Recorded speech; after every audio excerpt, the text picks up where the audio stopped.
সালাম আলাইকুম। জি, আমি আসছি। ওয়ালাইকুম সালাম রহমতুল্লাহ। যে প্রশ্ন করুন আপনি। হুম।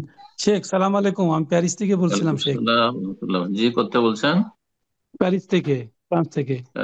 মাশাআল্লাহ, কি নাম আপনার? আলী ফয়েজ। আলী ফয়েজ, বলেন। বারাকাল্লাহ ফিক। শেখ, এখানে আপনার আমি এই মসজিদে খতিব সাহেব বললেন যে আমাদের যে কবর জিয়ারতের সময় আমরা যে কোনো দিকে হাত তুলে মোনাজাত করতে পারবো।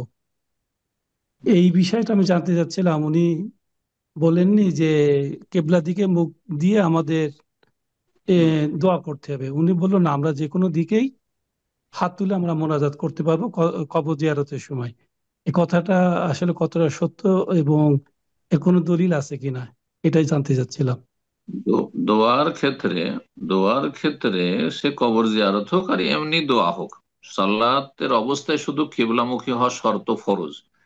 আর বাকি এমনি দোয়ার জন্য আপনি যে কোনো দিয়ে মুখ করে দোয়া করতে পারেন। তার একটি দোয়া হচ্ছে কবর জিয়ারতের দোয়া, সেটাও জায়েজ রয়েছে, কিন্তু উত্তমটা কি? উত্তম হচ্ছে কেবলামুখী হয়ে দোয়া করা।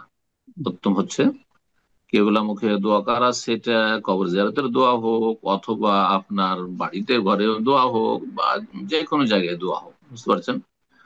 কিন্তু উল্টো দিকে কেউ মুখ করে আছে আর দোয়া করছে, হ্যাঁ, কেবলা ডানে বামে পেছনে, জায়েজ রয়েছে। সেটা সব অবস্থায় জায়েজ আছে। তো জায়েজ পর্যন্ত তার কথা ঠিক আছে, কিন্তু শুধু জায়েজটা বললে উত্তমটা বললো না, সেটা অসম্পূর্ণ কথা সেই খতিবের।